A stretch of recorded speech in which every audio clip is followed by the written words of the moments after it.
এই আয়ুষ, তোমার নিজের উপর কোনো কনফিডেন্স নেই? আছে, নিজের উপর কনফিডেন্স আছে বলি মন থেকে আমি আজও তুতুলকে ভুলতে পারিনি। ভেবেছিলাম আসুন ওকে দেখতে, কিন্তু শেষ পর্যন্ত না এসে পারলে না। এক্স্যাক্টলি। এই যে এলে, তুতুল কি তোমায় কোনো প্রতিশ্রুতি দিল? আমি শুধু এই কথাটা জানি যে শুধু তোমার জন্য তুতুল তোমাকে ভুলে গেছে। হ্যাঁ হ্যাঁ হ্যাঁ, তাই।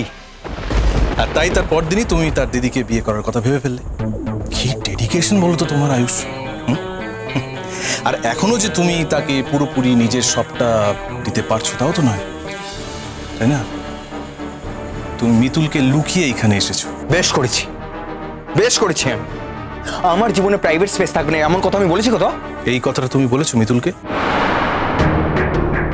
মানে এই কথাটা পার্টিকুলারলি এই কথাটা তুমি বলেছো ওকে, নাকি তোমার মায়াবী মিষ্টি মিষ্টি কথা ওকে ভুলিয়ে রেখেছো?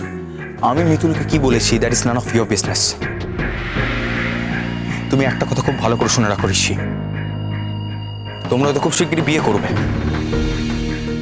আর আমি জানি যে তোমার মতো একজন প্রতিহিংসা পরায়ণ ছেলে তুতুলকে বিয়ে করছে শুধু প্রতিশোধ নেওয়ার জন্য।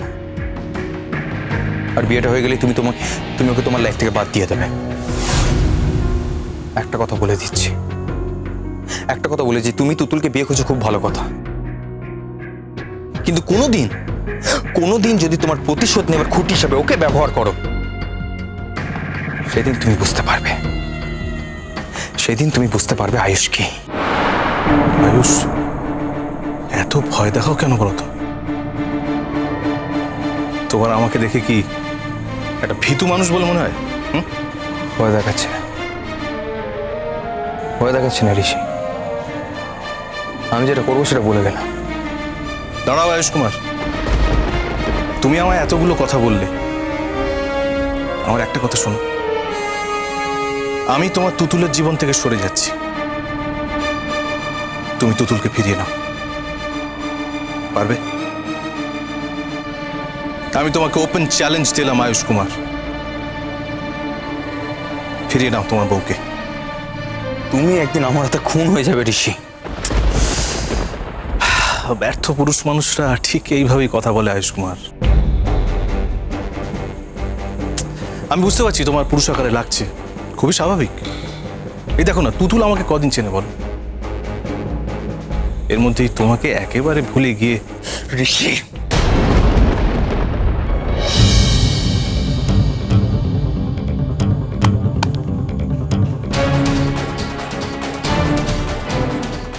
আয়ুষ কুমার, কেউ দেখলে, কাল কাগজে হেডলাইন বেরোলে তুমি আর মুখ দেখাতে পারবে না। তোমার এই আচরণের কথা যদি সবাই জানতে পারে, তাহলে এমনিতেই তোমার এখন ক্রেজ কম, আরো কমে যেতে পারে। শুধু কি তাই?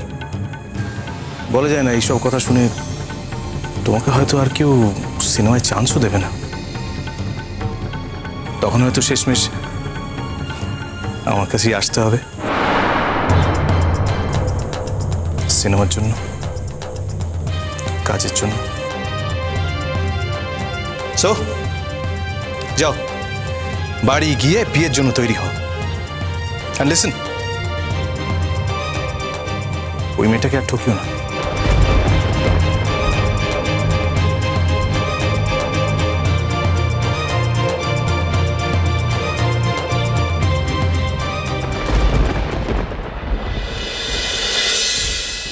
এভাবে তো আর সবসময় পাহারা দিয়ে রাখা যায় না ছেলেকে। মাঝরাতে কি মনে হলো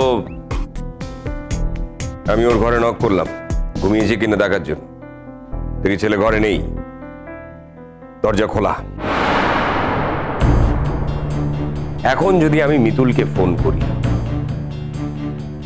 কিন্তু ও যদি ওখানে না গিয়ে থাকে, আর মিতুলের বাড়ি তো যাবেই বা কেন? মাঝরাতে না যাওয়াটাই তো স্বাভাবিক।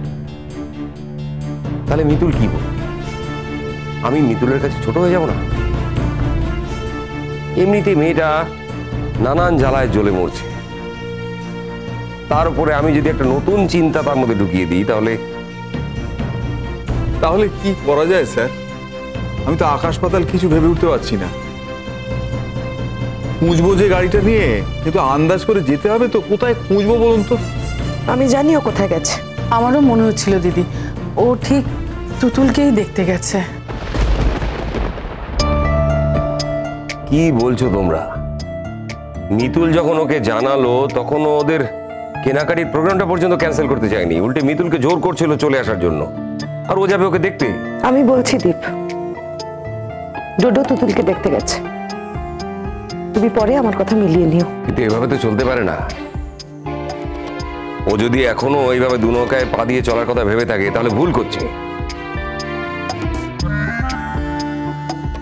আচ্ছা, আমি বলি কি, আমি হাসপাতালে যাই। আপনি কেন হাসপাতালে যাবেন শেখর বাবু? ডোডো কি বাচ্চা ছেলে যে ওকে ভুলিয়ে ভালিয়ে বাড়ি ফিরিয়ে নিয়ে আসবেন? কোনো দরকার নেই।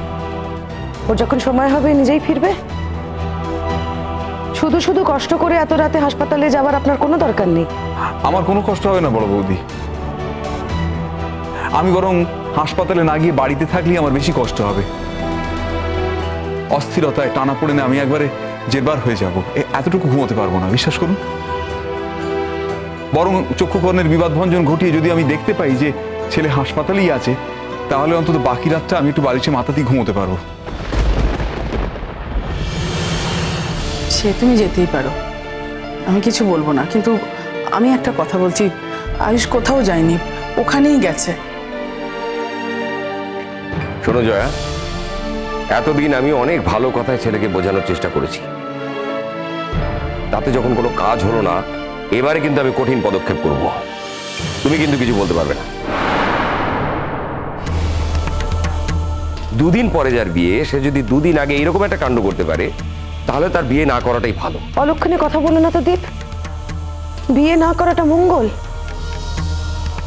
একটা মেয়ে সে অন্য একটা পুরুষ মানুষের সঙ্গে জীবন কাটাবে, আর আমার ছেলেটা তার পেছনে ধাওয়া করে বেড়াবে সারা জীবন, এটাই হবে ওর নিয়তি?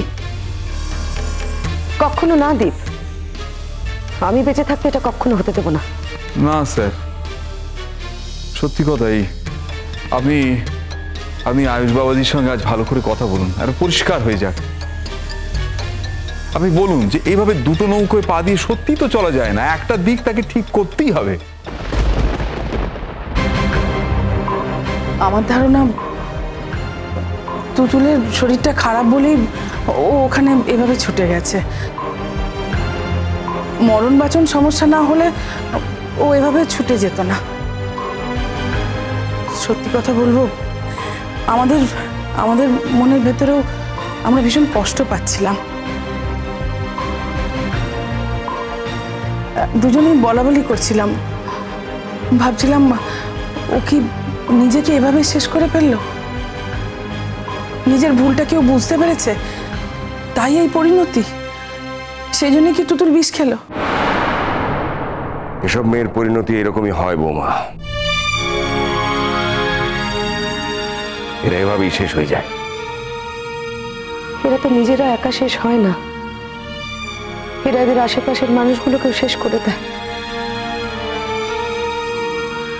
বলতে নেই, আর যদি সত্যি মন্দ কিছু ঘটে যায় বা খারাপ কোনো খবর আসে, তাহলে ডোডোর বিয়েটাই তো পিছিয়ে যাবে।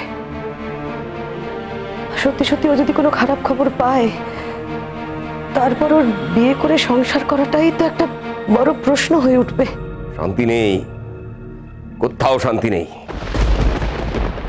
অসহ্য লাগছে আমার। এমন একটা মেয়ে নিজে তো শান্তিতে থাকতে পারলোই না, দুটো বাড়ির কাউকে শান্তিতে থাকতে দিচ্ছে না। এখন যদি কোনো কারণে বিয়েটা ভেঙে যায়, তাহলে মিতুলের মনের অবস্থা কি হবে তুমি ভাবতে পারছো জয়া? বুঝতে পারছি বলেই তো বলছি দীপ, ঠাকুর ঠাকুর করে বিয়েটা হয়ে যাক।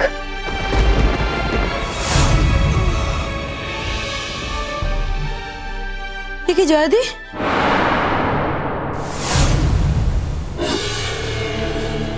কি হয়েছে গো?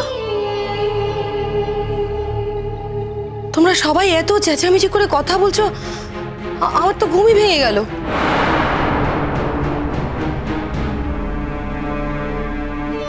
আমি আর ভাবলাম মায়ের শরীর খারাপটা বাড়লো কিনা, তাই দেখতে এলাম।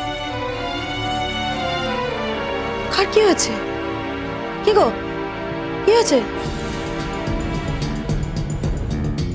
কারোর কিচ্ছু হয়নি, মা ভালো আছেন, মার কিচ্ছু হয়নি।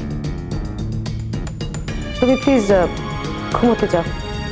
আরে সে না হয় আমি ঘরে শুতে যাব, কিন্তু মাঝরাতে তোমরা সকলে তো আর এমনি এমনি গল্প করতে আসোনি এখানে। কার কি হয়েছে বলবে তো?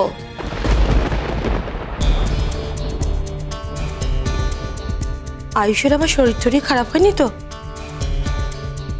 না না, তাহলে ম্যানেজার বাবু লক্ষ্মীদি এখানে কি করছেন?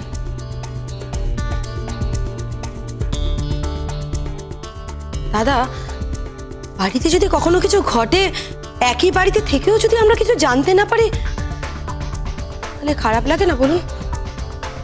এক বাড়িতে থেকেও কেন জানতে পারো না জানো? কারণ আমাদের বিপদটাকে তোমরা আরো বাড়াও।